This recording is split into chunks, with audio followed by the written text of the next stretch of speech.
Hello everyone.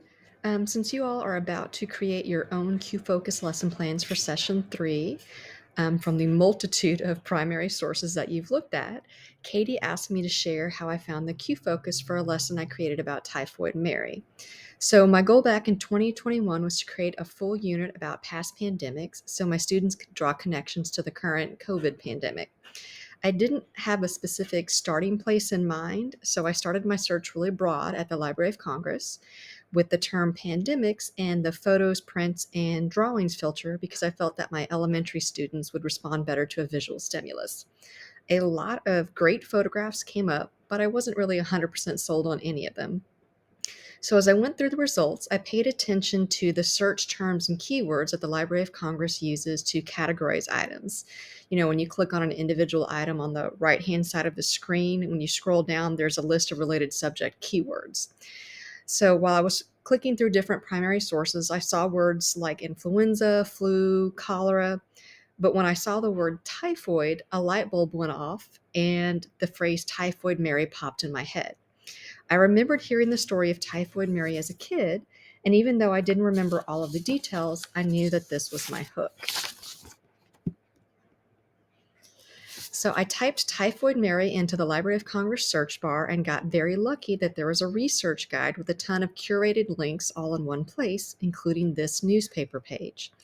There's a lot just on this page that I could have chosen as the Q focus.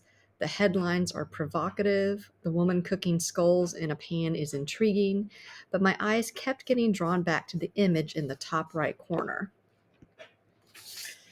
When I saw the picture of the skeleton holding the pie, my brain just kind of shorted out. It's so visually arresting, and my first thoughts were just, what? Why? Who?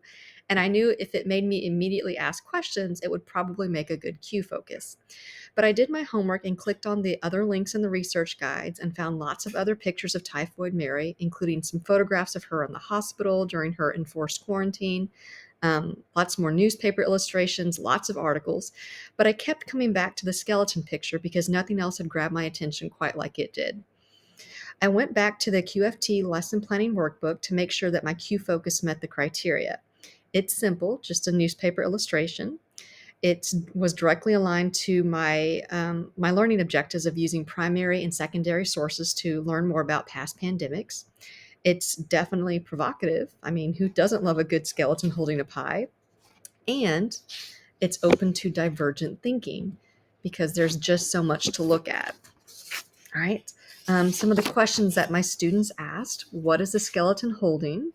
Why are there thermometers in the pie? Is that from an old newspaper? And that was kind of a big one since a lot of my elementary students haven't necessarily been exposed to a lot of newspapers in their lives.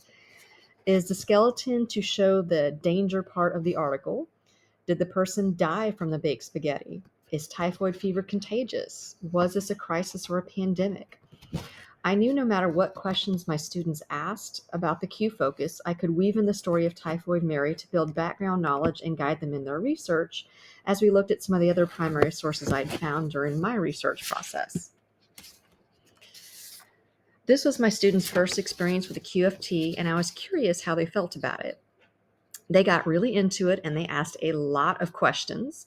And one student even commented how refreshing it was to be able to ask everything that was on her mind. It made me really stop and think about how we don't often give students the time to process and think about information and then ask a bunch of questions.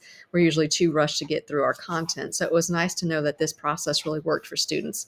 I think feeling refreshed is a good way to leave a classroom.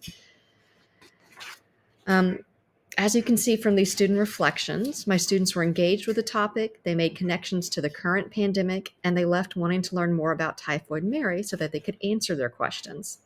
This QFT kickstarted our 9 weeks unit exploring past pandemics, culminating with my students creating their own primary sources about their experience of living through the COVID-19 pandemic. The QFT lesson planning workbook really helped walk me through the process of choosing a primary source. I really recommend using it, especially for those of you who are new to the QFT using primary sources or both. And my overall advice is just to keep coming back to your lesson objectives, trust your instincts as a teacher, and look for something that tells a story that will leave your students wanting to know more.